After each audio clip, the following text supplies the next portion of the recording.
McLaren makes a shocking admission on Piastri versus Lando. Redbull makes a big claim on Verstappen's future after major upgrades coming. Let's get into the latest F1 news. Here's the breaking news that has Formula One fans divided right down the middle. McLaren finds itself under intense scrutiny as accusations fly that they're secretly favoring Lando Norris over Oscar Piastri in what's shaping up to be the most controversial championship battle in years. With Piastri leading by just 22 points and 6 races remaining, every decision McLaren makes is being dissected like evidence in a courtroom. So let's dive deep into this explosive investigation and uncover the truth about whether McLaren is really playing favorites. The controversy reached fever pitch after the Singapore Grand Prix incident that sent shockwaves through the paddock. Picture this scene. The lights go out, cars surge forward, and suddenly Norris makes aggressive contact with his own teammate Piastri after clipping Max Verstappen's car. What happened next has fans absolutely furious. Instead of addressing Norris's aggressive move, team principal Andrea Stella essentially brushed off the contact, claiming it was just a consequence of the earlier tap with Verstappen. But here's where things get really interesting. Piastri's radio message after the incident reveals his genuine frustration with the situation. You could hear the disbelief in his voice as he complained about the unfairness of what had just occurred. This wasn't just racing contact anymore. This was a teammate feeling abandoned by his own team when he needed support most. Remember McLaren's famous Papaya Rules established after the Monza incident last year? Zak Brown made it crystal clear. Race your teammate hard, race them clean, and absolutely do not make contact. Those rules seemed to evaporate into thin air when it came to holding Norris accountable for his Singapore aggression. Now let's examine the evidence that's got Piastri fans absolutely livid. Looking at the season's key moments, a disturbing pattern emerges. There have been 4 separate occasions where Piastri was ahead of Norris, but mysteriously lost out through what can only be described as questionable circumstances. At Imola, different strategies somehow worked against Piastri's favor. Silverstone saw the team refusing to fix what they themselves acknowledged was an unfair penalty situation. Hungary witnessed Norris switching to a one-stop strategy that conveniently delivered victory. And Singapore provided the most blatant example when Norris simply barged past his teammate with full contact. Here's a staggering statistic that reveals the true scope of this controversy.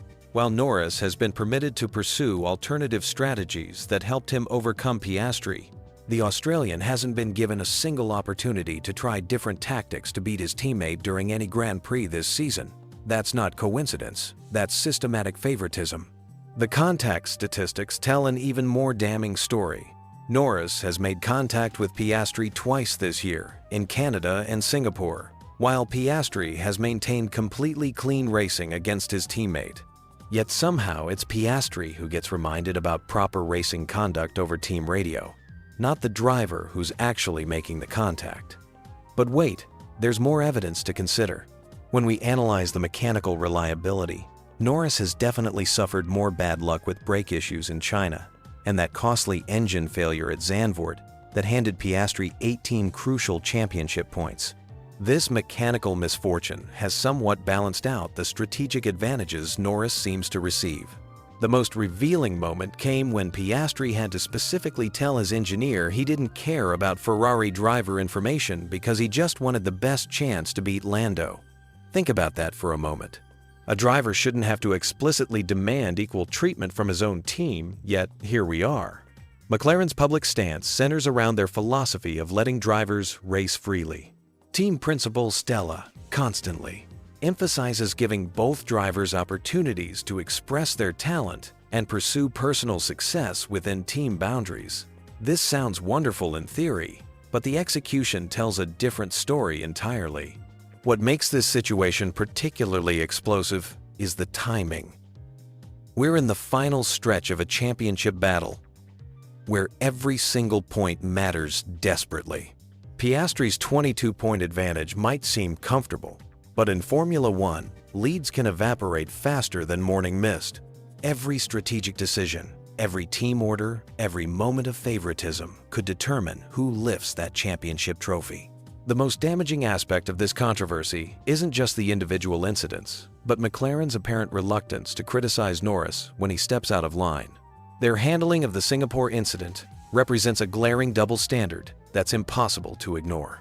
While they've had no problem reminding Piastri about racing conduct, Norris seems to operate under different rules entirely. From a business perspective, McLaren's potential favoritism makes little sense. Both drivers are secured on long-term contracts, and once they secure the Constructors' Championship, individual results matter less to the overall team success. This makes the apparent bias even more puzzling and suggests deeper cultural issues within the organization. Despite all this circumstantial evidence, Piastri himself has stated he believes McLaren's intentions remain well-meaning and that both drivers receive equal treatment. This diplomatic response might mask deeper frustrations, but it shows remarkable maturity from someone who has every right to feel aggrieved. The investigation reveals that while McLaren talks about fairness and equal treatment, their actions suggest a clear preference for their longtime driver over the relative newcomer. Whether this favoritism is conscious or unconscious, it's undeniably affecting one of the closest championship battles in recent memory. As we head into the final 6 races, every McLaren decision will be scrutinized with microscopic intensity. The evidence strongly suggests that while they may not be intentionally sabotaging Piastri, they're certainly not going out of their way to ensure genuine equality between their drivers. In a championship fight this close, that might be all the advantage Norris needs. What if I told you the most successful partnership in modern Formula One might be about to reunite in the most unexpected way possible? The racing world is buzzing with a theory so wild it sounds like fiction, but the pieces are falling into place in a way that has everyone talking. Christian Horner just walked away from Red Bull with a settlement worth around $100 million. Max Verstappen's dominance looks set to end as Red Bull struggles without their mastermind team principal. And Aston Martin sits there, hungry for success, with deep pockets and ambitious plans. What happens when you connect these dots? According to former Formula One driver Riccardo Patrese, we could be witnessing the setup for the greatest team-building story since Michael Schumacher transformed Ferrari. Picture this scenario. Horner takes his expertise to Aston Martin, creates what Patrese calls a new Red Bull just down the road from their current headquarters, and convinces his former champion to follow him there. The timing couldn't be more perfect. Formula One enters a revolutionary new era in 2026, with completely redesigned cars and engines. Red Bull faces uncertainty as they develop their own power unit with Ford, while other manufacturers prepare for battle. This regulation reset creates the ideal moment for ambitious moves, just like when Schumacher left Benetton for Ferrari in the 90s. Think about what made Schumacher's Ferrari move so legendary. He didn't just switch teams, he brought the entire brain trust with him.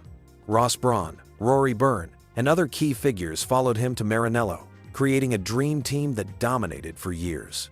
They built something special from the ground up, turning Ferrari from pretenders into champions who won 5 consecutive titles. Patrese sees striking parallels between that situation and what could happen with Horner at Aston Martin. The former driver, who describes himself as Horner's friend, believes the recently departed Red Bull boss could recreate that magic. Imagine Horner arriving at Silverstone with his wealth of experience, his understanding of what makes champions, and his proven ability to build winning cultures. But here's where the story gets really interesting. All 4 of Verstappen's world championships came under Horner's leadership. Their partnership produced one of the most dominant periods in Formula One history, with Verstappen becoming the face of a new generation, while Horner provided the strategic brilliance behind the scenes. That connection runs deeper than just professional success. The skeptics will point to the complications. There's been tension between Horner and Jos Verstappen, Max's father, which played out publicly during Horner's difficult final months at Red Bull. Some see this as an insurmountable obstacle to any reunion, but Patrese offers a refreshingly pragmatic perspective on this drama. He compares the situation to a divorce, noting that time heals wounds and mutual interests can overcome personal disagreements. As he puts it, sometimes former adversaries become friends again when bigger opportunities arise. If Aston Martin could offer Verstappen the chance to win more championships, would family politics really stand in the way? The mathematics of this scenario are compelling. Verstappen is 27 years old, entering his prime, with potentially another decade of racing ahead of him. He's already achieved incredible success, but the hunger for more titles burns bright in champions. Meanwhile, Red Bull's recent struggles suggest their period of dominance might be ending just as new regulations promise to shuffle the competitive order. Aston Martin represents something different entirely. They have significant financial backing, state-of-the-art facilities, and ambitious plans that extend far beyond just participating in Formula One. They want to win, and they're willing to invest whatever it takes to make that happen. Adding Horner's leadership and Verstappen's talent would instantly transform them into title contenders. The 2026 regulation changes create perfect timing for such a move. New technical rules often level the playing field, giving well-resourced teams the chance to leapfrog established leaders. Teams that get these transitions right can dominate for years, while those who stumble face long periods in the wilderness. History shows that the best time to change teams is right before major rule changes. Consider what Horner accomplished at Red Bull. He joined a struggling energy drink company's racing project and turned it into a championship-winning operation. He identified talent, built systems, and created a culture where excellence became routine. Those skills aren't tied to any specific manufacturer or location. They're transferable to any organization willing to embrace his methods. The current landscape makes this move even more intriguing. Mercedes appears focused on developing their next generation of drivers. Ferrari has their own internal dynamics and long-term plans. McLaren continues their rebuilding process. This leaves space for a new challenger to emerge, and Aston Martin has positioned themselves perfectly to fill that role. What makes this theory so captivating is how it addresses everyone's needs. Horner gets the chance to prove his success wasn't just about Red Bull's resources, but about his own abilities as a leader and strategist. Verstappen secures his future with a team committed to providing him with championship-capable cars. Aston Martin accelerates their timeline for competing at the highest level. The settlement terms that freed Horner from Red Bull reportedly allow him to return to Formula One before the second half of next year. This timing aligns perfectly with teams finalizing their preparations for the new regulations. If this theory has any substance, the groundwork would need to be laid soon. Whether this remarkable reunion actually happens remains to be seen. But the mere possibility has captured imaginations across the racing world, proving that in Formula One, the most audacious dreams sometimes become reality. When Formula One legend Mario Andretti drops a bombshell about Ferrari's leadership, the entire paddock stops and listens. And what he just said about Fred Vasseur will send shockwaves through the prancing horse camp that nobody saw coming. Picture this scenario. You're about to enter a multi-million-dollar business partnership with someone, and then a key figure on your board publicly questions whether your future partner's leader is up to the job. That's exactly what just happened between Cadillac and Ferrari, and the fallout could reshape the entire landscape of Formula One. Mario Andretti, the 1978 world champion and incoming Cadillac board member, was recently asked a simple question at the Festival dello Sport. Has he started losing faith in Ferrari team principal Fred Vasseur? His response was brutal in its simplicity. Just one word that cut through all the diplomatic nonsense we usually hear in this sport. Yes. Think about the timing here. Cadillac is set to join the Formula One grid in 2026 as the 11th team, and they've struck a deal to use Ferrari engines until they can develop their own General Motors power units. This isn't just some casual business arrangement. This is a partnership worth hundreds of millions of dollars, with Ferrari literally powering Cadillac's entry into the most prestigious motorsport championship in the world.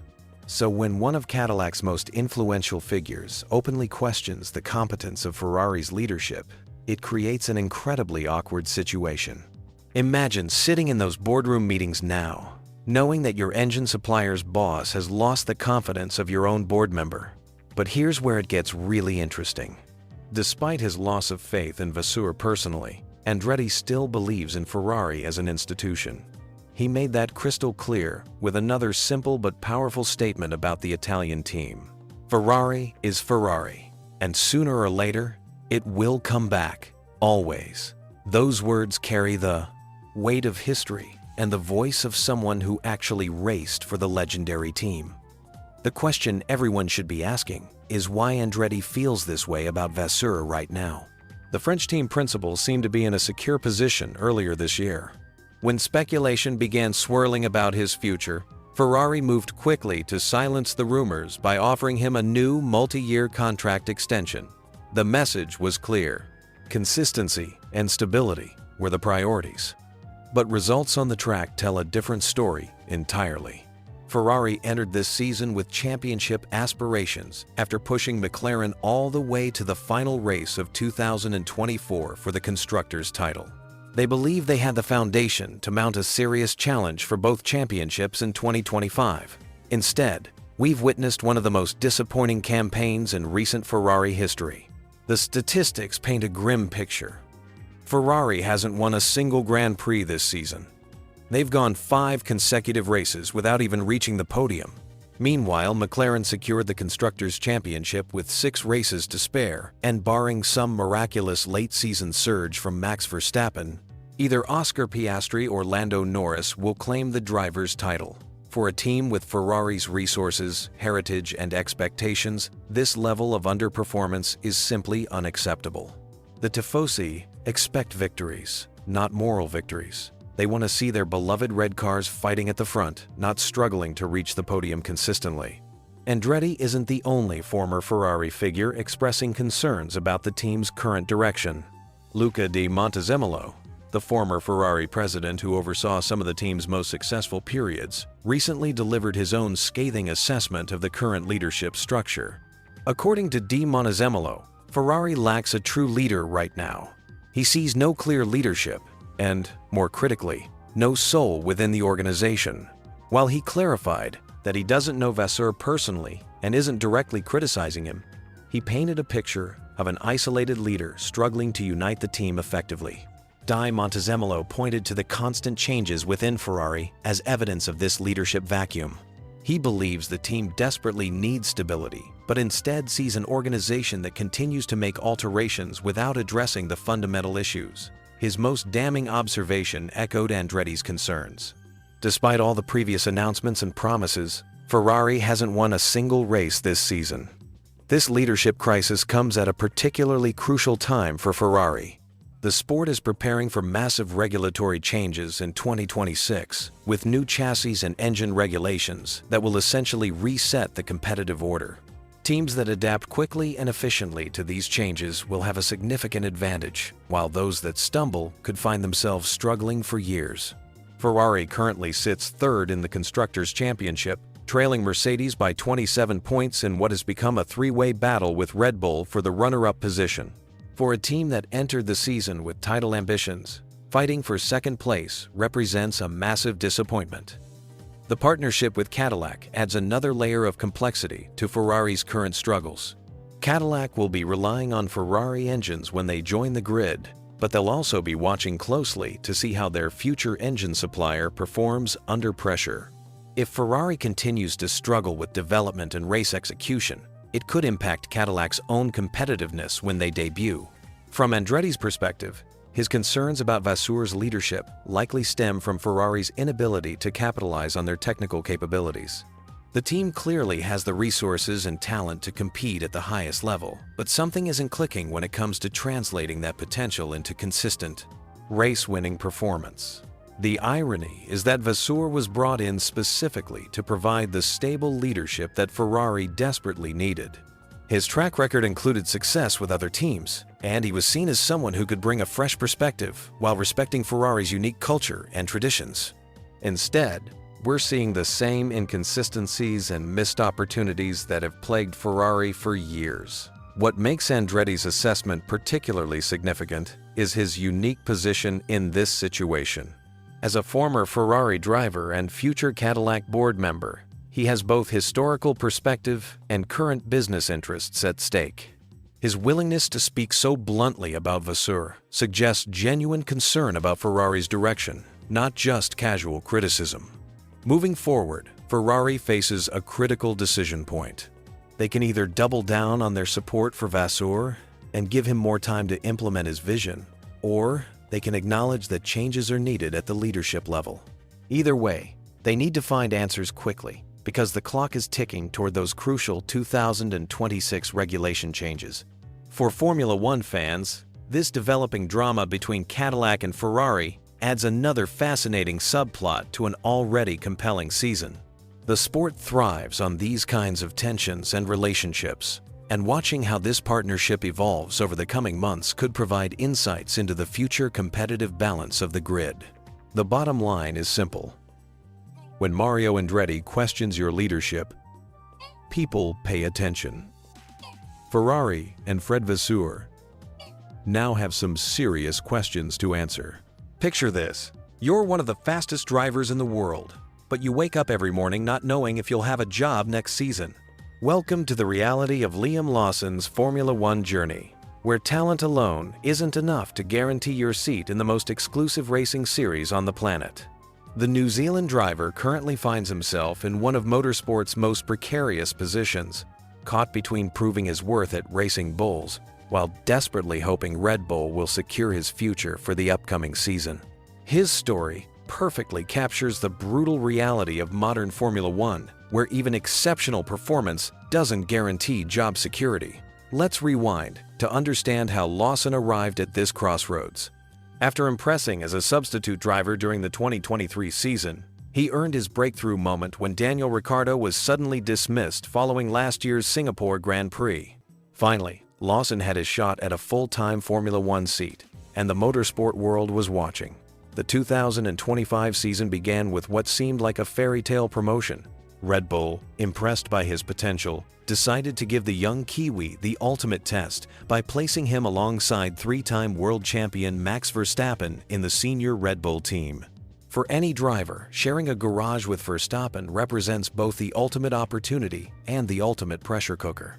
However, Formula One has a way of humbling even the most promising talents. Lawson's stint at Red Bull lasted just 2 races before the team made the difficult decision to demote him back to Racing Bulls. The experienced Yuki Tsunoda was brought in to partner Verstappen instead, though ironically, this move hasn't yielded the expected improvements either. What made Lawson's situation particularly challenging was the disruption to his preparation. His preseason testing had been conducted in the Red Bull car, but suddenly he found himself back in the Racing Bulls cockpit, working with different personnel and adapting to a completely different environment. For a driver who was still essentially a rookie despite his substitute appearances, this represented a massive setback. The psychological impact of such a dramatic demotion could have derailed many drivers' careers entirely. Going from the pinnacle team back to the sister squad in the span of 2 weekends would test anyone's mental fortitude. Initially, Lawson struggled to match the pace of his new teammate Isaac Hadjar, whose more stable preparation gave him a significant advantage. But here's where Lawson's character truly shines through. Rather than letting the disappointment consume him, he channeled his frustration into improvement. As the season progressed, his performances steadily climbed. The turning point came with his impressive 5th-place finish in Azerbaijan, demonstrating that he had not only recovered from his early season struggles, but was now regularly competing for points. Yet despite this resurgence, Lawson's future remains frustratingly uncertain. The Formula One driver market operates on its own timeline, and Red Bull advisor Helmut Marko and team principal Laurent Mekies have made it clear they're in no rush to finalize their 2026 lineup. For Lawson, this means more sleepless nights wondering where he'll be racing next year. The current speculation suggests Isaac Hadjar is the frontrunner to step up alongside Verstappen at Red Bull, while Tsunoda might find himself at the Honda-powered Aston Martin team as a reserve driver. If this scenario plays out, it would leave 2 vacant seats at Racing Bulls, where Lawson represents a known quantity compared to complete rookies like Arvid Lindblad or the promising but inexperienced Alex Dunn. Lawson's candid admission about his situation reveals the harsh realities of Formula One careers. When asked about his ideal timeline for getting answers, he responded with refreshing honesty that he'd love to know his future tomorrow. However, he's resigned to the fact that being left on hold is simply how Red Bull operates, especially for drivers still proving themselves. This uncertainty has given Lawson a unique perspective on job security in Formula One. He openly acknowledges that unless you're one of the sport's established superstars with multi-year contracts, true security is an illusion. Even then, Contracts can be broken when performance doesn't meet expectations. The only real security comes from consistently delivering strong results weekend after weekend. What's particularly striking is Lawson's admission about enjoyment in Formula One. When directly asked if he's actually enjoying his time in the sport, he paused before giving a remarkably honest answer. He enjoys the successful moments and good results, but the constant pressure to, what if your Formula One career hinged on a single phone call that might never come? For Liam Lawson, that's not a hypothetical nightmare, it's his daily reality in 2025. The 23-year-old New Zealander sits in one of the most precarious positions in motorsport right now. After a whirlwind journey that saw him promoted to Red Bull's main team, then demoted back to Racing Bulls within just 2 races, Lawson finds himself fighting not just for points, but for his professional survival. Let me paint you the picture of how wild this situation has become. 12 months ago, Lawson was a substitute driver, making occasional appearances. Fast forward to early this year, and Red Bull thought he was ready to partner with Max Verstappen himself. 2 races later, he was back at the junior team, essentially starting over with a car he'd never properly tested and a crew he barely knew. Talk about emotional whiplash. But here's where it gets really interesting. Instead of crumbling under that pressure, Lawson has quietly rebuilt himself into a consistent point scorer. His 5th-place finish in Azerbaijan earlier this season proved he belongs at this level. Yet his future remains completely uncertain. The brutal honesty in Lawson's recent interviews reveals just how cutthroat Formula One really is. When asked about his ideal timeline for learning about his future, he didn't mince words. He'd love to know tomorrow. But in typical Red Bull fashion, they're keeping him hanging, and he knows it. What struck me most was his admission about enjoying Formula One. When directly asked if he's having fun, Lawson paused. That pause tells you everything about the mental toll of fighting for survival at the highest level of motorsport. He explained that you enjoy the good results, like that Azerbaijan podium, but within hours, you're already focused on the next challenge, because there's no time to celebrate when your career depends on constant performance. This isn't just about one driver's struggles, though. Lawson's situation exposes the harsh realities that most Formula One drivers face. Unless you're Lewis Hamilton or Max Verstappen with ironclad contracts and proven championship credentials, job security simply doesn't exist in this sport. Even multi-year deals can be broken if performance drops off. The Red Bull organization has built its entire philosophy around this uncertainty. From their junior programs onwards, drivers learn that only results matter. It's Darwinian in the purest sense: adapt and perform, or get left behind. Lawson acknowledges this culture has prepared him for the pressure, but admits the stakes feel much higher now. What makes his situation even more complex is the musical chairs happening around him. Isaac Hadjar, his current teammate, is widely expected to get promoted to the main Red Bull team alongside Verstappen. Meanwhile, Yuki Tsunoda might be moving to Aston Martin as their reserve driver. This could leave 2 empty seats at Racing Bulls, but nothing is guaranteed. Red Bull has other options brewing in their development program. Arvid Lindblad represents their next generation of talent, while Alex Dunn has caught the eye of advisor Helmut Marko. The Irish driver currently sits 5th in Formula 2, needing a top 3 finish to secure the required superlicense points for Formula One. These young drivers represent both opportunity and threat for Lawson's future. The psychological aspect of this uncertainty cannot be understated. Lawson admits he doesn't feel settled in Formula One yet, describing how contracts can essentially be broken regardless of what they say on paper. The only real security comes from performing when it matters most, week after week, race after race. Despite this pressure, Lawson continues his professional duties. He's participating in early preparations for next year's regulations, even though he doesn't know if he'll be the one driving that car. It's a strange position, preparing for a future you might not have, while trying to secure that very future through current performance. His goals for the remainder of this season are refreshingly straightforward: score points consistently and help Racing Bulls secure 6th place in the Constructors' Championship. If he achieves that team objective, he figures he'll have done his individual job well enough to merit consideration for next year. the timing of any decision adds another layer of stress. Like last season, Lawson expects to wait until the very end of the year, possibly even into the winter break, before learning his fate. Red Bull's leadership has made it clear they're in no rush to finalize their driver lineup, preferring to evaluate all options thoroughly. This extended uncertainty affects how Lawson approaches each race weekend. Instead of building long-term confidence and rhythm, he's constantly proving himself anew. Every session becomes an audition, every race a potential career-defining moment. The mental energy required to maintain peak performance under such conditions is extraordinary. What's perhaps most admirable about Lawson's approach is his acceptance of these harsh realities. Rather than complaining about the system or demanding guarantees, he's channeling that uncertainty into motivation. He understands that his on-track performance is the only variable truly under his control.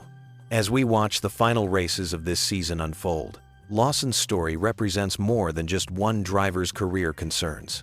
It's a window into the brutal meritocracy that drives Formula One's competitive excellence, where talent alone isn't enough.